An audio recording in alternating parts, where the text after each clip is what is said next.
the red dawn of redemption. I, the silent vigil,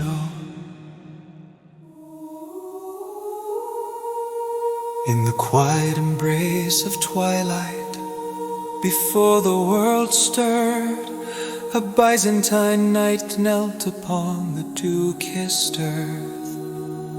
The armor encasing his form shimmered as though etched with liquid gold, catching the first blush of dawn. It was here, in the sacred stillness, that he sought absolution beneath the imposing shadow of the cross. The cross, a symbol soaring against the waking sky, stood sentinel, ancient wood reverberating with whispered prayers of those who came before him. The night, known only as Sir Nestor, closed his eyes, shutting out the world.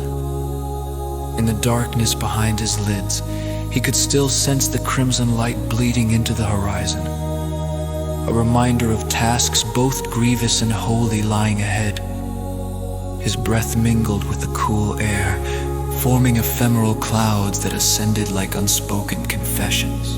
Forgive me, we implore, voice of fragile echo against the vastness. Forgive me for the lives I may take, for the souls I sever from this tapestry of mortality. Let my blade be a vessel of mercy, guided by your eternal hand.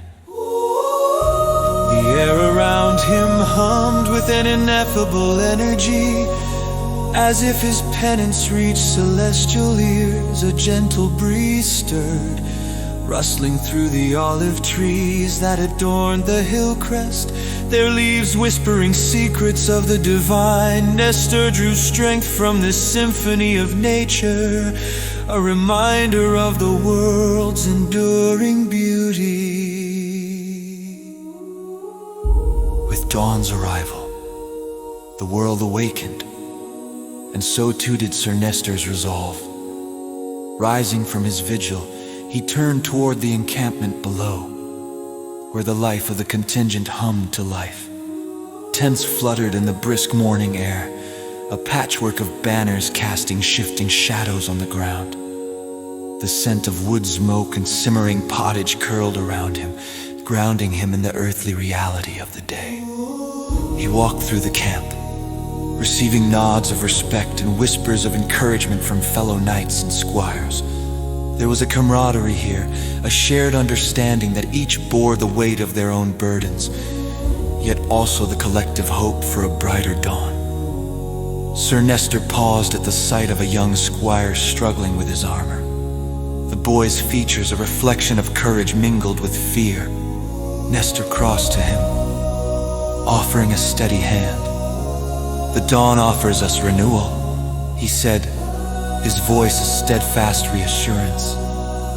"In service, we find both sacrifice and salvation." The boy's eyes, wide with gratitude, mirrored the promises of the horizon.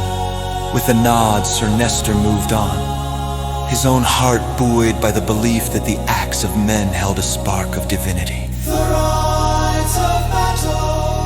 As the sun climbed higher, the moment of reckoning approached. The knights gathered, armor clinking like a chorus of steel, the sound a solemn prelude to the day's events. Sir Nestor rode at the helm, his steed a statuesque pillar of strength beneath him.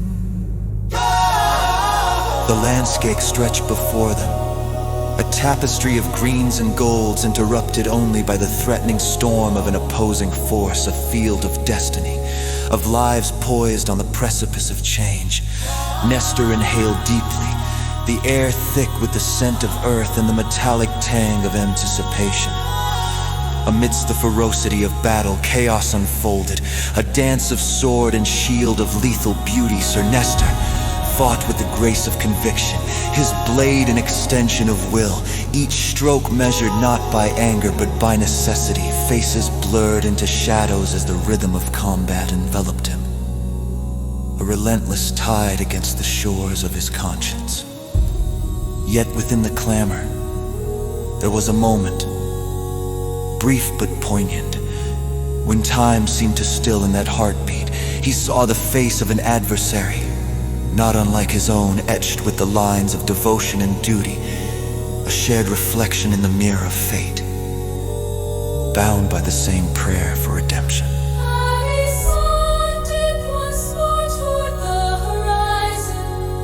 The field lay transformed, the shadows lengthened, casting elongated figures over a landscape that had known both loss and triumph. Sir Nestor stood, the weight of his armor, a physical reminder of the burdens borne. The air now carried a different song, a symphony of the living and the lost, harmonizing with the fading light. It was in this space between day's end and night's embrace that Sir Nestor returned to the cross. The wood was warm beneath his touch, a reassurance of divine presence. He knelt once more, head bowed, his breath steadying with the knowledge that he had acted as a conduit for a greater will. Thank you, he whispered, the words reverberating into the ether.